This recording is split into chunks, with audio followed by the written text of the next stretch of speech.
What would you do if God asked you to leave everything without telling you where you were going? Some calls change careers, some calls change lives, but one call changed history. Before nations were born, God chose one man, Abraham, and faith began its journey. The Lord said to Abram, "Leave your country, your people, and your father's household, and go to the land I will show you." It was a call away from the known and toward the unseen. "I will make you into a great nation. I will bless you, and I will make your name great. Your life will not end with you. You will become a blessing. I will bless those who bless you, and I will stand against those who rise against you. My protection will surround your life, and my purpose will move through you. Through you, every people and every nation on earth will receive blessing." So Abram went, exactly as the Lord had spoken. Age did not slow him, and uncertainty did not stop him. At 75 years old, he set out from Haran. With Sarai beside him and Lot following, obedience moved forward into history.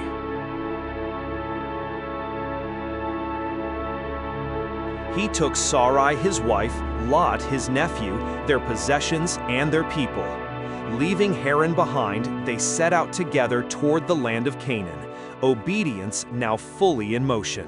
Abram traveled through the land to the great tree of Moreh at Shechem. This land was not empty. The Canaanites were already there. Faith now walked where others already lived. The Lord appeared to Abram and spoke a promise into the land. "To your offspring I will give this place." In that sacred moment, Abram did not argue or delay. He gathered stones, built an altar to the Lord, and marked the ground with worship and trust. From there, Abram moved on toward the hills east of Bethel. He pitched his tent between Bethel and Ai, a traveler with no permanent home.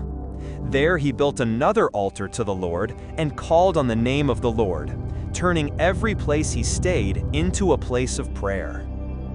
Then Abram set out once more, not settling too long, not turning back.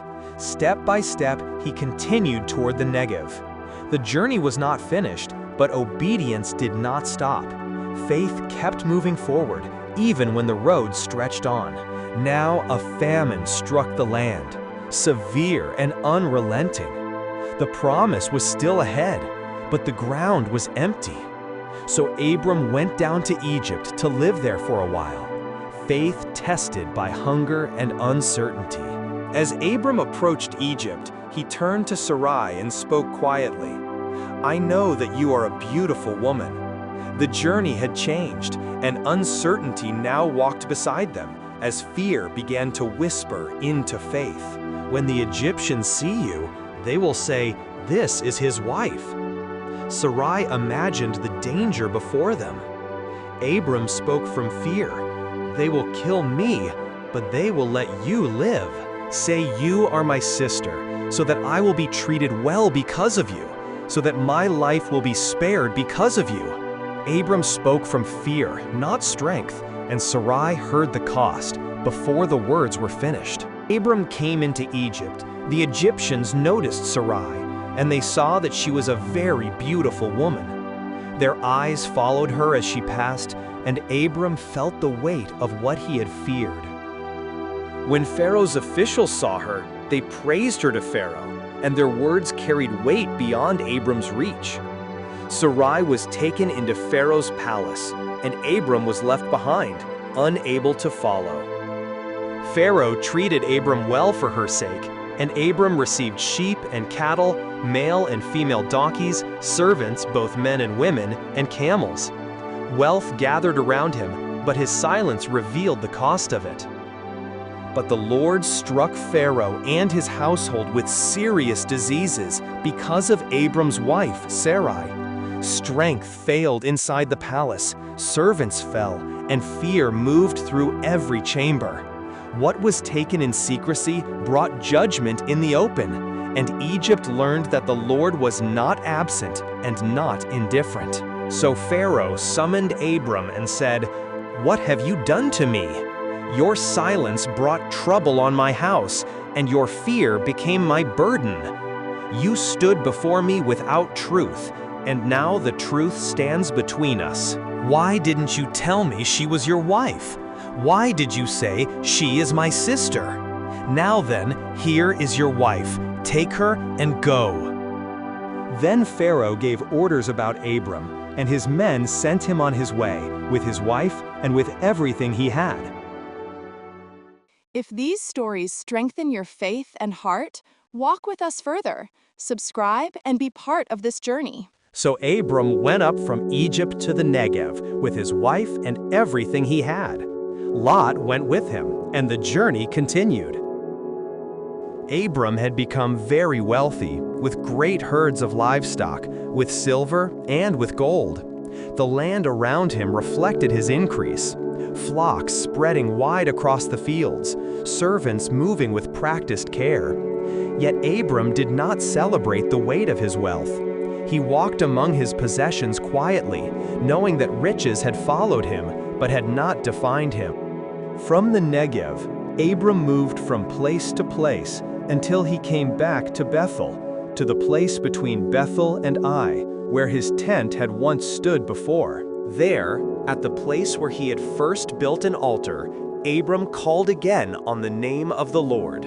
Now Lot, who was moving about with Abram, also had flocks and herds and tents. His camp grew alongside Abram's, wealth multiplying for both households, animals spreading across the land, and tents reaching farther with each season. But the land could not support them while they remained together. The ground was limited, the grass thinned under many hooves, and their possessions became too great for shared space. What had been a blessing began to press in on them, and they were no longer able to stay together. Quarreling broke out between Abram's herders and Lot's, voices rising as the land grew crowded. And the Canaanites and the Perizzites were there, watching as the conflict unfolded. So Abram said to Lot, "Let us not have any quarreling between you and me, or between your herders and mine, for we are close relatives. Is not the whole land before you? Let us part company. If you choose the left, I will go to the right. If you choose the right, then I will go to the left." Lot looked around and saw the whole plain of the Jordan, stretching out toward Zoar, well-watered on every side. The land appeared rich and alive, like the garden of the Lord, like the land of Egypt. His eyes lingered on what promised ease, and the beauty before him began to speak. So Lot chose for himself the whole plain of the Jordan, and he set out toward the east. His caravan moved with purpose, while Abram remained behind, watching the distance grow. And so the two men parted company. Abram lived in the land of Canaan, settled among the hills in quiet trust. But Lot lived among the cities of the plain, pitching his tents closer and closer to Sodom. Two lives stood in different places, and the distance between them slowly took shape. Now the people of Sodom were wicked, their lives marked by evil, sinning greatly and openly against the Lord. After Lot had parted from him, the Lord spoke to Abram. He stood alone where he was, with the land silent around him. And the voice said, "Lift your eyes and look around from where you are. All the land that you see before you, in every direction your eyes can reach, I will give to you and to your offspring after you. This land will be yours, and it will endure forever. I will make your offspring like the dust of the earth, so countless that if anyone could count the dust, then your descendants could be counted. Now go, walk through the length and the breadth of the land, step by step, for I am giving it to you." So Abram went to live near the great trees of Mamre at Hebron, and there he pitched his tents. He settled beneath the shade of the land God had shown him. In that quiet place, Abram built an altar to the Lord. At that time, Amraphel ruled as king of Shinar. Ariak was king of Elasar. Kedorlaomer reigned over Elam, and Tidal was king of Goyim. 4 rulers rising in power and shaping the fate of the land. These kings went to war against Bera, king of Sodom, Birsha, king of Gomorrah, Shinab, king of Admah, Shemeber, king of Zeboyim, and the king of Bela, that is, Zoar.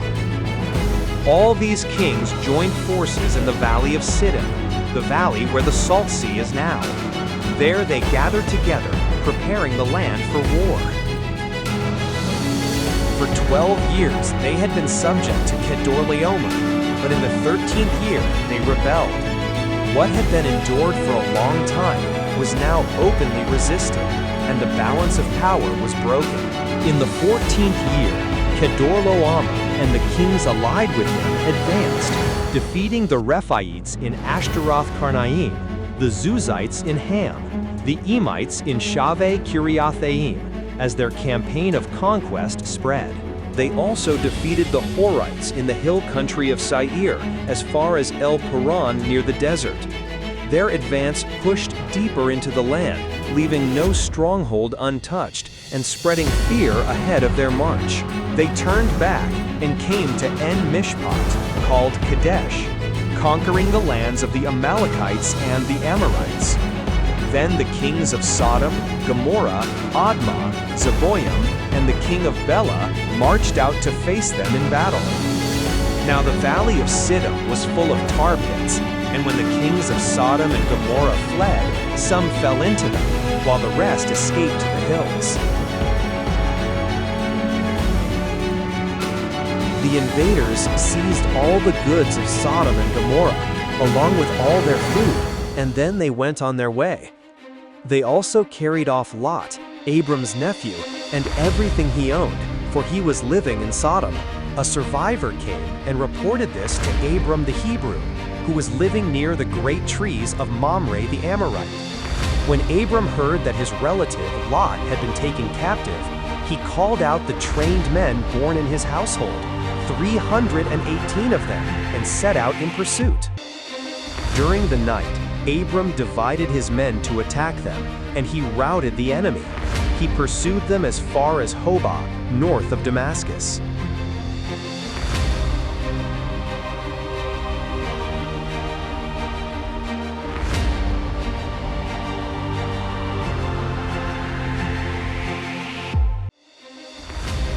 Abram recovered all the goods that had been taken, everything lost in the chaos of war.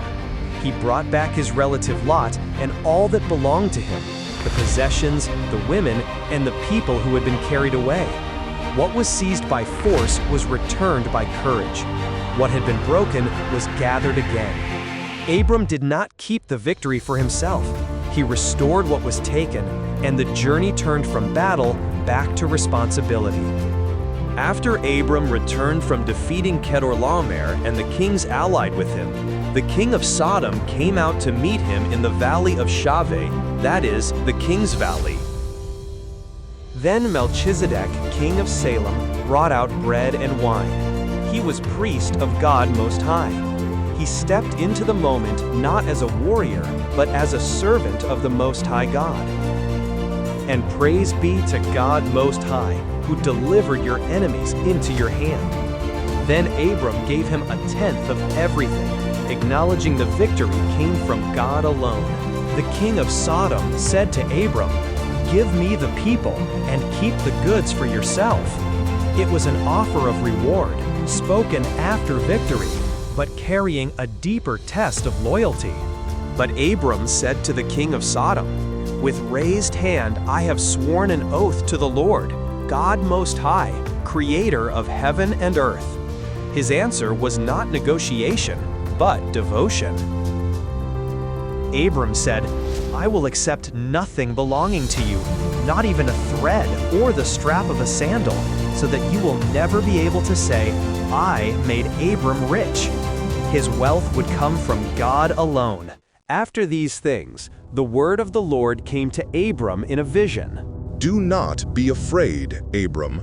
I am your shield, your very great reward. But Abram said, "Sovereign Lord, what can you give me, since I remain childless, and the one who will inherit my estate is Eliezer of Damascus? You have given me no children, so a servant in my household will be my heir." Then the word of the Lord came to him. This man will not be your heir. A son who is your own flesh and blood will be your heir. He took Abram outside and said, "Look up at the sky and count the stars, if indeed you can count them." Abram stood beneath the vast night, his eyes lifted beyond the limits of his life. Then the Lord said, "So shall your offspring be." Abram believed the Lord. He did not have proof in his hands, only a promise spoken into the night. And the Lord counted that faith, that trust placed in him, as righteousness, not earned by deeds, not secured by strength, but received through belief. He also said to him, I am the Lord who brought you out of Ur of the Chaldeans to give you this land to take possession of it. The promise rested on what God had already done and on what he now declared he would finish. But Abram said, "Sovereign Lord, how can I know that I will gain possession of it?" It was not doubt that spoke, but a heart seeking assurance, wanting to understand the promise that God had placed before him. The Lord said to him, Bring me a heifer, a goat, and a ram, each 3 years old, along with a dove and a young pigeon. Abram brought all these to him. He cut them in two and arranged the halves opposite each other. The birds, however, he did not cut in half. The ground became a place of obedience, where every action was measured, and the promise of God was prepared with careful hands and quiet faith. As the offerings lay prepared, darkness deepened around Abram. No birds descended, no disturbance came, only silence, waiting. Then the fire of God moved, not consuming flesh, but sealing a promise beyond human hands. As the sun was setting, Abram fell into a deep sleep, and a thick and dreadful darkness came over him. The light faded from the land, and silence settled around him. Then the Lord said to Abram, Know for certain that for 400 years your descendants will be strangers in a land not their own, and they will be enslaved and mistreated there. The promise would not fail, but it would pass through suffering, and the future would unfold in God's time. I will punish the nation they serve as slaves, and afterward they will come out, not empty-handed, but with great possessions. Oppression will not last forever, and suffering will not cancel the promise. But you, Abram, you will go to your ancestors in peace and be buried at a good old age. Your life will be held secure, even as generations yet unborn walk through hardship, for my promise stands beyond your lifetime. When the sun had set and darkness had fallen, a smoking firepot with a blazing torch appeared and passed between the pieces of the sacrifice. God himself moved through the covenant, binding the promise with his presence. On that day, the Lord made a covenant with Abram and said, To your descendants I give this land, from the Wadi of Egypt to the great river, the Euphrates. The promise was no longer future hope, it was now a sworn covenant. Now Sarai, Abram's wife, had borne him no children. The promise had been spoken, but time continued to pass. She had an Egyptian servant named Hagar, a presence carried from their days in Egypt, and the waiting in Sarai's heart grew heavier. So Sarai said to Abram, The Lord has kept me from having children. Go, sleep with my servant. Perhaps I can build a family through her. And Abram listened to Sarai, as hope quietly shifted into human effort.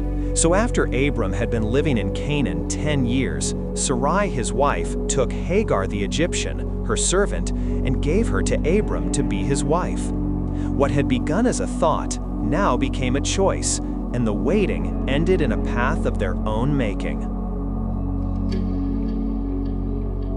Abram met with Hagar, and she conceived. What had been decided in silence now carried visible consequence. When Hagar realized that she was pregnant, something within her changed. She began to look with contempt on her mistress, not with words, but with distance, with lifted eyes, and a new sense of power. What was meant to ease waiting gave rise to rivalry, and the peace of the household slowly began to break. Then Sarai said to Abram, "You are responsible for the wrong I am suffering. I put my servant in your arms, and now that she knows she is pregnant, she looks on me with contempt.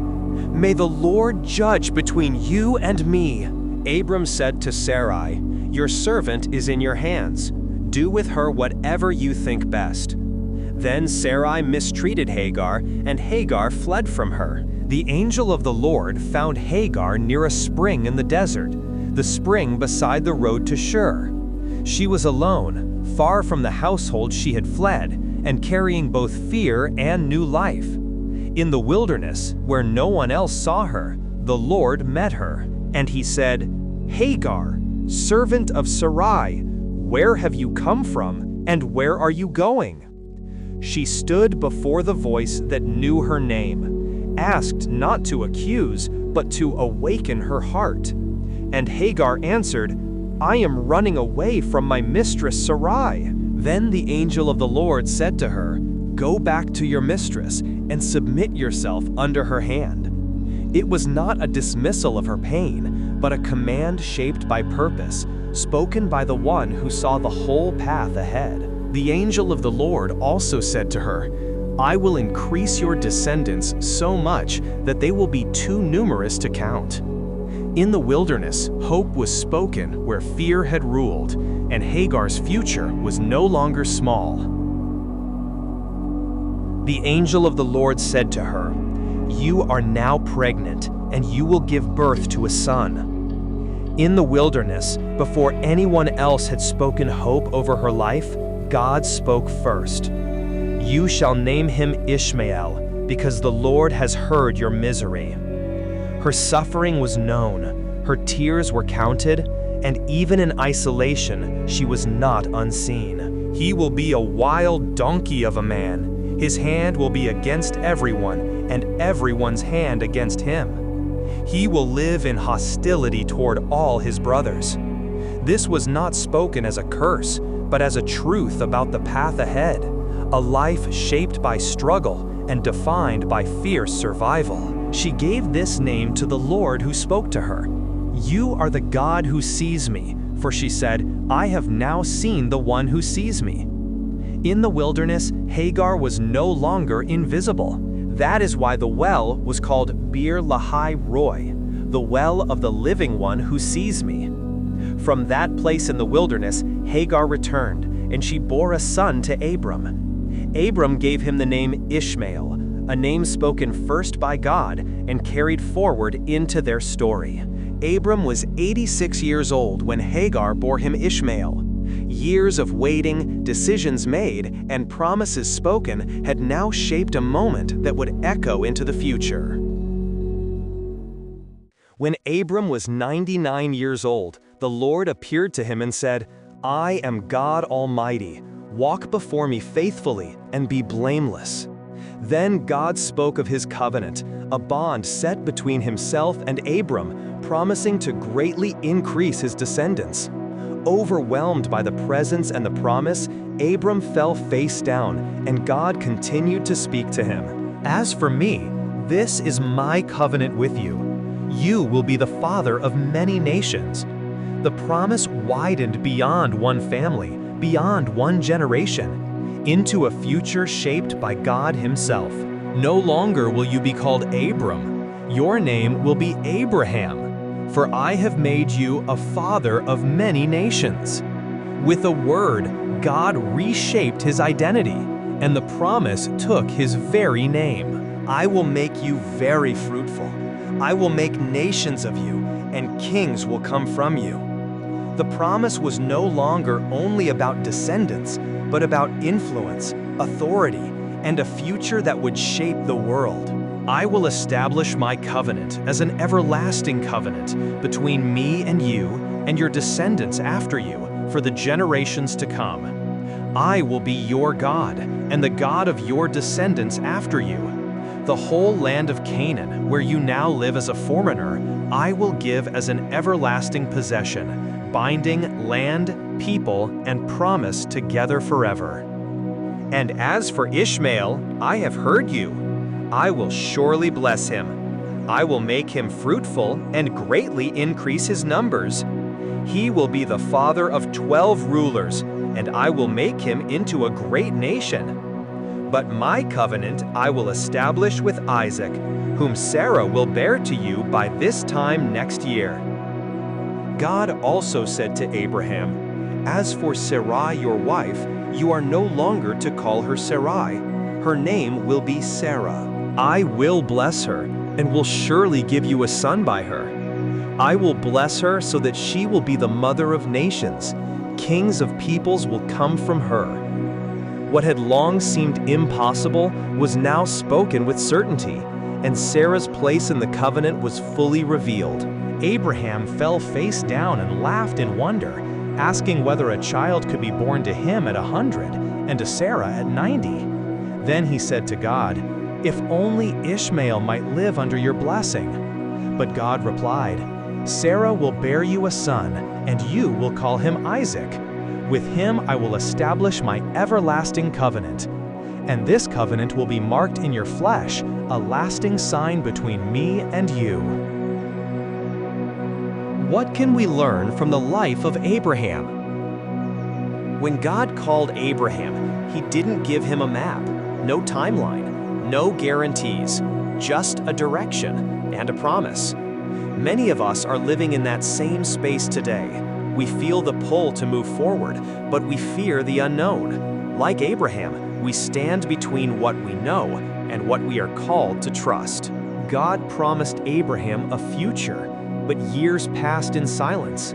No child, no answers, just waiting. And that waiting was not punishment, it was preparation. Many of us think delay means denial, but often God is shaping us in the waiting before he changes our situation. When the waiting became heavy, Abraham tried to help God, and Ishmael was born, not by faith, but by effort. We do the same. When pressure builds, we rush decisions, compromise values, or force outcomes. But shortcuts don't cancel God's promise, they complicate it. Before Abraham became a father, God changed his name. Because God doesn't start with outcomes, he starts with identity.